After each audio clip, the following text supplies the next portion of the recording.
जिस तरह सरकार ने आने से पहले एक बात कही थी कि हम युवाओं को 2 करोड़ रोजगार देंगे। आज रेलवे सबसे ज़्यादा रोजगार देता है और रेलवे में ही रोजगार की सबसे ज़्यादा कमी है। हर साल रेलवे के अंदर लाखों में भर्तियां निकलती थी, अब भर्तियों के अंदर कटौती हो रही है। देखिए, उम्मीद तो हमें 100% है और जैसा कि हम लोग देखते हैं और जानते भी हैं कि राहुल गांधी हम आम जनता की बातों को उठाते हैं संसद में, तो इसी उम्मीद और इसी आस में हम लोग, क्योंकि पोजीशन पार्टी तो हमारी सुन नहीं रही है। दूसरी तरफ सरकार स्किल इंडिया चला रही है। स्किल इंडिया के तहत वो सिर्फ मजदूर तैयार कर रही है और मजदूर बनाकर उनसे काम ले रही है, कुछ सिखा नहीं रही है। किस सरकार की बात कर रहे हो? वही सरकार जो आपको बोला गया था मोदी जी के द्वारा कि पकोड़ा बेचना भी एक रोजगार है। तो हम लोग ITI स्किल करके क्या करें? पकोड़ा बेच के सरकार को ये नौकरी करे क्या? सर, इन्होंने भर्ती एक तरीके से बंद कर दी। इन्होंने RRC के माध्यम से हमको 20% आरक्षण दिया। उस आरक्षण के अंदर अभी पिछली 1,30,000 वैकेंसी थी, हमारी 22,000 भर्तियां बनती थी, मात्र 6,000 ही अप्रेंटिस लग सका। 2014 के बाद से हुई रेलवे अप्रेंटिस की भर्ती के बाद से युवाओं का जो दर्द है, जो गुस्सा है, जो टीस है, उसे लेकर एक युवाओं का प्रतिनिधिमंडल कांग्रेस के ऑफिस पहुंचा है। कांग्रेस के ऑफिस इसलिए पहुंचा है क्योंकि राहुल गांधी नेता प्रतिपक्ष और इन्हें उम्मीद है कि वो उनकी मांगों को जरूर उठाएंगे। हालांकि यूँ तो देश के अंदर तकरीबन 80 से 85 हज़ार ऐसे युवा हैं जो रेलवे अप्रेंटिस के थ्रू, यानी कि GM के थ्रू उन्हें नौकरी मिला करती थी। 2014 से पहले ग्रुप D की ये नौकरी हुआ करती थी, लेकिन 2014 में केंद्र में सरकार बदलने के बाद वो उसको बंद कर दिया गया। अब चूंकि कांग्रेस के मैनिफेस्टो में ये सबसे पहले था कि अगर उनकी सरकार आती है तो वो इसे बहाल कर देंगे। सरकार नहीं आई है, लेकिन नेता प्रतिपक्ष राहुल गांधी हैं, इसलिए वो 80 से 85 हज़ार युवाओं का प्रतिनिधित्व करने के लिए ये युवा यहाँ पर कांग्रेस दफ्तर पहुँचे हैं। उनसे सीधा बात करते हैं कि आखिरकार क्या वजह रही और क्यों ये बंद हो गया। ये बताइए, 2014 के बाद ये बंद हुई, ग्रुप D की आपकी नौकरी थी, तो क्या दिक्कतें आप लोगों के सामने आ रही हैं और क्या ऐसी वजह रही जो ये बंद हुई?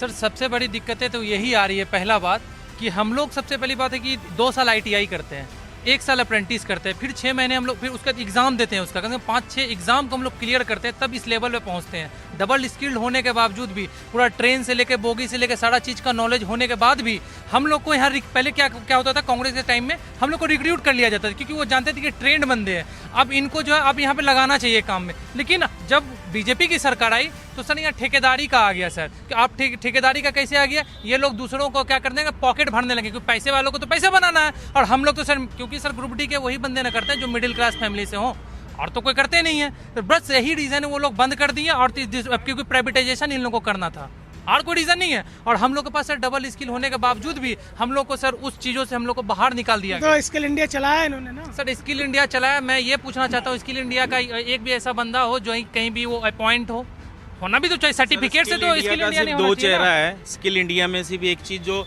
जिस तरह सरकार ने आने से पहले एक बात कही थी कि हम युवाओं को 2 करोड़ रोजगार देंगे। आज रेलवे सबसे ज़्यादा रोजगार देता है और रेलवे में ही रोजगार की सबसे ज़्यादा कमी है। हर साल रेलवे के अंदर लाखों में भर्तियां निकलती थी, अब भर्तियों के अंदर कटौती हो रही है। मगर जो हम रेल अप्रेंटिस हैं, जो सभी लोग इकट्ठे हुए हैं, ये रेलवे के डबल स्किल्ड हैं, पहले ITI फिर अप्रेंटिसशिप करते हैं और उसके बावजूद भी बेरोजगार हैं। दूसरी तरफ सरकार स्किल इंडिया चला रही है। स्किल इंडिया के तहत वो सिर्फ मजदूर तैयार कर रही है और मजदूर बनाकर उनसे काम ले रही है, कुछ सिखा नहीं रही है। हमारे जितने भी रेल कारखाने हैं, रेल कारखानों में उनसे 8-8, 9-9 घंटे काम करवाया जाता है। काम करवाने के बाद भी ना उनको मेडिकल सुविधा मिलती है, ना इंश्योरेंस मिलता है, ना ट्रैवलिंग अलाउंस मिलता है। 2014 से पहले थी ये व्यवस्था? बिल्कुल जी, राहुल गांधी जी की सरकार कांग्रेस में ये व्यवस्था थी, उसी के बाद ये बंद कर दी कि मोदी जी ने मतलब इसका प्राइवेट करने के चक्कर में स्किल इंडिया जो कहा है, स्किल इंडिया का मतलब ही बेरोजगार कर दिया। अब मान लीजिए हमने अप्रेंटिस सर रेलवे में किया है, रेलवे में हमने डब्बे बनाने सीखे हैं, वहाँ का एक्सपीरियंस हमारा बाहर कहाँ काम आएगा? हमें वो एक हिसाब से उन्होंने आधा पैरालाइज कर दिया ना हमारा, कि हम रेल के ही सिर्फ काम कर सकते, बाहर जाके तो हमारी वैल्यू 0 है। 8,000 में आप बताइए घर का गुजारा होता है? कोई गुजारा नहीं होता। 8,000 हम पूरा साल उनका 8,000 में काम करते हैं, अपना रूम रेंट, खाना पीना सब ये हम अपने पैसों से ही करते हैं। क्यों? कि भविष्य में जाके सरकार हमें पक्का करेगी तो हमारा भविष्य जो अच्छा होगा। लेकिन कुछ भी नहीं ऐसा हुआ। अभी हमारे पीछे साथी कईयों की मृत्यु हो गई है काम करते करते। सरकार ने हाथ खड़े कर दिए कि भाई इनका कोई हमें मेडिकल फैसिलिटी नहीं है, और अब यहाँ तक सरकार गिर चुकी है, वो हमसे पहले ले लेती है लिखवा के कि कल को आपको काम करते हुए ना कुछ भी अगर दिक्कत आती है तो सरकार जिम्मेदारी नहीं है। सरकारी बंदे में बस क्या चाहता है, सरकारी नौकरी इसीलिए हमें बेनिफिट होता है कि हमारा भविष्य सुरक्षित रहता है, लेकिन प्राइवेट में सुरक्षित नहीं है। अब भी ठेकेदारी में 18,000 सैलरी की स्लिप पे साइन करवाते हैं, 11,000, 12,000 या 10,000 देते हैं। ठेकेदार मुंह पे बोल देता है कि भाई अगर करना है करो, नहीं तो तुम्हारे जैसे बहुत हैं। रिक्रूट नहीं कर रहे हैं, अब रिक्रूट नहीं कर रहे हैं। सर इन्होंने भर्ती एक तरीके से बंद कर दी। इन्होंने आरआरसी के माध्यम से हमको 20% आरक्षण दिया। उस आरक्षण के अंदर अभी पिछली 1,30,000 वैकेंसी थी, हमारी 22,000 भर्तियां बनती थी, मात्र 6,000 ही अप्रेंटिस लग सका। जबकि जीएम पावर के अंदर हमारा 100% अप्रेंटिस नौकरी ले लेता था। क्यों? क्योंकि उसको एग्ज़ाम नहीं बीट करना पड़ता था। ये एक एग्ज़ाम लेने के बाद हम all India trade test ATT pass करते हैं, हमको स्किल मंत्रालय, हमें लेबर मिनिस्ट्री प्रूव्ड करती है कि इनके अंदर क्वालिटी है कि रेलवे को प्रोडक्शन दे सकते हैं, रेलवे को उत्पादन बढ़ा सकते हैं।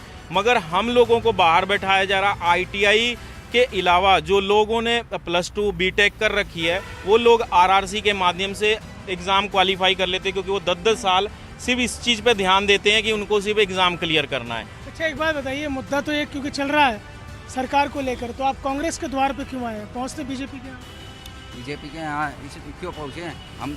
इनकी सरकार थी, इनके सरकार के समय हम लोग को मिलती थी। हम लोग की मांग है कि हम तो सरकार में नहीं है। हाँ, तो इनका पद बचा, ये इनका सब है भी विपक्ष है। होने के नाते ये हमारा मुद्दा उठा सकते हैं, क्योंकि अभी राहुल गांधी जी जिस भी मुद्दे पे बात कर रहे हैं, तो कहीं ना कहीं बीजेपी सरकार उसका समाधान निकाल रही है। क्योंकि गठबंधन की सरकार होने से उन लोगों को थोड़ा डर है कि सरकार गिर सकती है अगर लोगों का काम नहीं करेंगे। इसलिए आपको उम्मीद जगी है, इसलिए राहुल गांधी के पास आप पहुँचे हैं यहाँ कांग्रेस दफ्तर पर। देखिए, उम्मीद तो हमें 100% है, और जैसा कि हम लोग देखते हैं और जानते भी हैं कि राहुल गांधी हम आम जनता की बातों को उठाते हैं संसद में, तो इसी उम्मीद और इसी आस में हम लोग, क्योंकि पोजीशन पार्टी तो हमारी सुन नहीं रही है, बीजेपी तो हम लोग को खुद खत्म कर दिया है, तो हमारे पास विकल्प क्या है? हमारा सारा चीज़ और सारा फोकस तो विपक्ष के नेता जो हमारे राहुल गांधी, इन्हीं के सरकार में हमारा नैया पार लगा था, और हमें उम्मीद है कि इन्हीं के सरकार में या इन्हीं के कहने के बदौलत हम लोग का नैया पार लगेगा। काहे झूठ बोल रहे हैं आप? सरकार तो कह रही है रोजगार दे रहे हैं, हर साल रोजगार दे रहे हैं। रोजगार देते तो हम लोग यहाँ कांग्रेस दफ्तर पहुँचते हैं।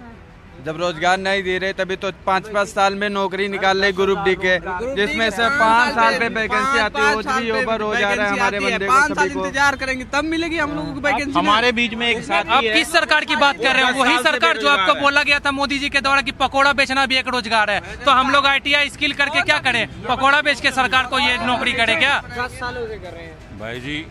ये तो रेलवे अप्रेंटिस हैं, अभी तो ये केवल अप्रेंटिस वाले यही प्रतिनिधित्व कर रहे हैं। अभी संविदा वाले, आउटसोर्सिंग वाले, दिल्ली पूरी भर जाएगी।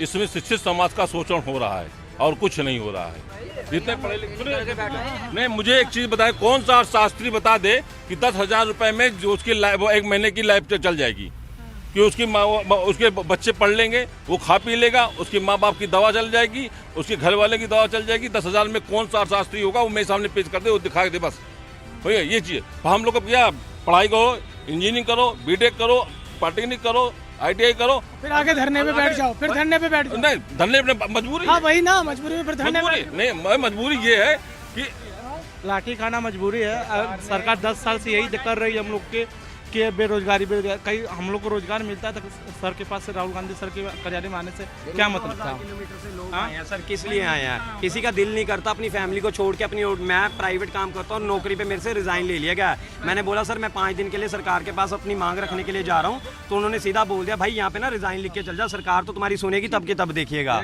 और सबसे एक मुख्य मुद्दा क्या है कि हमारे जितने भी अप्रेंटिस वाले भाई हैं, जितने भी लोग हैं, उन लोगों का कोई नहीं सुनता है, ना सेफ्टी के ऊपर ध्यान देता है, कोई नहीं। चलिए, यानी कि कुल मिलाकर जो रेलवे अप्रेंटिस जो 2014 से पहले जो भर्ती हुए थे, उनका रिक्रूटमेंट नहीं हुआ है। आस राहुल गांधी से है, कांग्रेस से है, क्योंकि 2014 से पहले जब कांग्रेस की सरकार थी, ये लोग नौकरियों पर थे। अब उम्मीद की किरण जगी है, देखते हैं कि वो कितनी फलीभूत होती है। वीडियो जर्नलिस्ट रविकांत के साथ मोहसिन खान, न्यूज़ 1 इंडिया, दिल्ली।